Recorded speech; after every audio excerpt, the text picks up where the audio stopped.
السلام عليكم ورحمة الله وبركاته. حبايبي وحشتوني جدا جدا من آخر فيديو قدمته معاكم ياسمين أحمد من قناة منوعات ياسمين أحمد. يا رب أكون بقدم لكم كل ما هو جديد وبسيط وعلى قد الإيد. جاية معاكم النهاردة بوصفة جميلة جدا جدا جدا، وصفة كده جبارة. يا رب بإذن الله تعجبكم وتكون مقاديرها بسيطة وعلى قد إيديكم. قبل طبعا ما نبدأ في الوصفة بتاعتنا نصلي على النبي ونقول عليه أفضل الصلاة والسلام. حبيبي يا رسول الله، زي ما انتوا شايفين طبعا الوصفة بتاعتنا حاجة كده من الآخر، حاجة نظيفة معمولة في البيت، أحسن طبعا من اللي بنجيبها من بره بكتير. يلا بينا نشوف الفيديو بتاعنا ونشوف ايه هي المقادير بتاعتنا. يلا بينا. راح نضيف المكونات بتاعتنا كلها. معلقتين سكر، لأن طبعا العيش بتاعنا بيحب السكر. ممكن تضيفي كمان تاني مفيش أي مشكلة. نضيف كمان معلقتين خميرة. هنضيف كمان معلقة صغيرة شاي ملح. ماشي، معلقة صغيرة. هنضيف كمان حوالي معلقتين 3 زيت.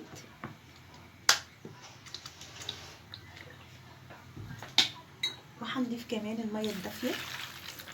لو انتوا حابين تضيفوا لبن مفيش اي مشكلة، او حليب طبعا.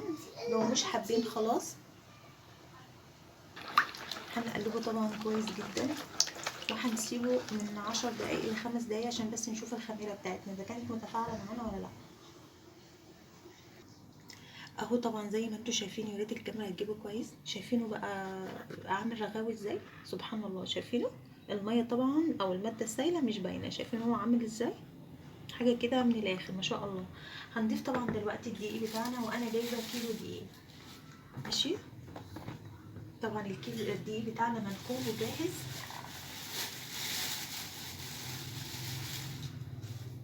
هنضيف طبعا الكميه بتاعتنا كلها، النص كيلو كله طبعا زي ما اتفقنا. لسه الماده السائله على حسب الدقيق بتاعنا.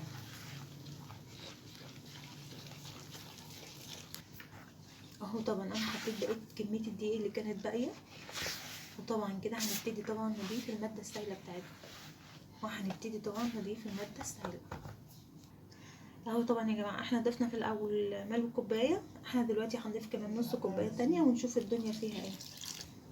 هنبدا طبعا دلوقتي نعجن بايدينا، لان طبعا كده خلاص مش هينفع طبعا ان احنا نعجن بالمعلقه او نحرك بالمعلقه. هنبتدي طبعا نقلبه كويس.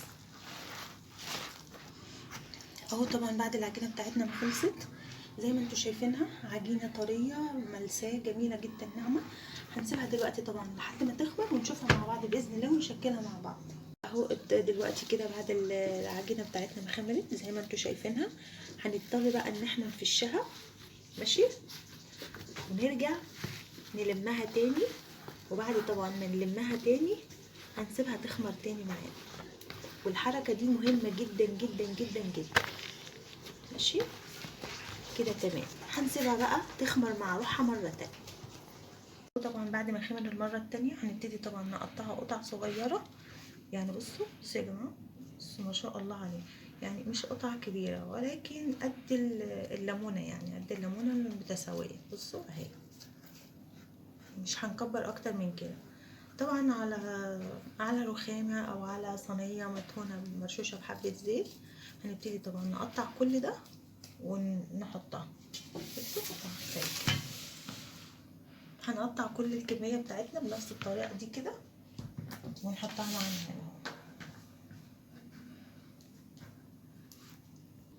اهو طبعا بعد ما كنا قطعتهم، مش قطعته كله طبعا، هم الكميه بس الباقي لسه موجود طبعا هنخلصه مع بعض.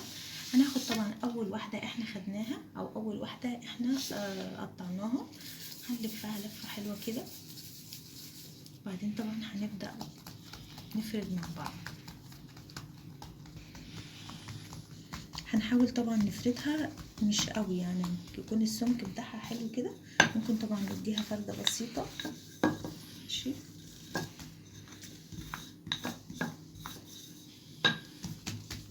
بصوا هناخدها من هنا ونلف كده. ماشي اهي نفس الطريقه دي كده. وهنبتدي طبعا نقفل نقفله من هنا ومن هنا بس. وهنحطه طبعا في الصاج. هنعمل مع بعض واحد تاني وزي ما قلت لكم اول واحد طبعا هناخدها يعني بالتدريج من الاول للاخير وهكذا. ماشي، نفرد طبعا فرده بسيطه يعني حاجات خفيفة يا جماعة، لان احنا طبعا مش بنعمل فطير ولا عيش، لا ده هي حاجات بسيطة كده. ماشي ماشي. هنبتدي طبعا زي ما اتفقنا نلف، وطبعا دي نجيبها من تحت لفوق كده نقفل بيها خالص، نبتدي طبعا نقفل بيها. ماشي، مقفولة دي من هنا ودي من هنا. ماشي زي ما انتوا شايفين. هخلص الكمية اهو يا جماعة. طبعا بعد ما خلصت شايفين هنسيبه طبعا لغاية ما يخمر، وبعد كده طبعا ندخله جوه ندهن وشه، وبعدين طبعا ندخله زي ما انتوا شايفينه اختمروا بقى جميل جدا، بسم الله ما شاء الله عليه. شايفين يعني حاجة كده من الاخر. هندهن وشه بس كده بمية بسكر ولبن او ببيضة، وعليها معلقة فانيليا او حاجة، وبعد كده طبعا هنبدأ على طول ندخله جوه الفرن ونشوفه مع بعض. اهو حبايبي طبعا بعد ما خلصنا العيش بتاعنا، بسم الله ما شاء الله عليه، عيش فينو زي العسل. شوفوا طري جدا وكمان منفوخ وعالي. بصوا حاجة كده بجد بجد من الاخر، يعني جمال ملوش حل. شايفين؟ نقطع واحد كده ونشوفه.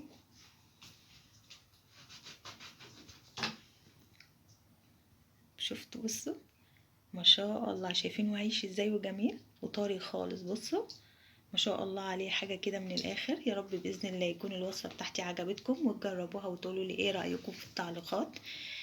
وصفة بسيطة وجميلة، أحسن طبعا من اللي بنجيبه من بره بكتير. ما تنسونيش طبعا في اللايك والشير، ولو أول مرة تشوفوني على القناة ما تنسونيش طبعا في الاشتراك في القناة وتفعيل الجرس. وكل سنة وانتم طيبين. وده حاجة حلوة طبعا لولادنا في المدارس بدل ما نجيبه من بره. ونعم. عملت كمان يا جماعة برضو مجموعة تانية. بصوا يعني عملت برضو حبة تاني برضو مدورين، برضو حلوين قوي ما شاء الله عليهم. بصوا من ورا ومن قدام حاجة كده من الآخر. نقطع برضو منها واحدة كده ونشوفها مع بعض.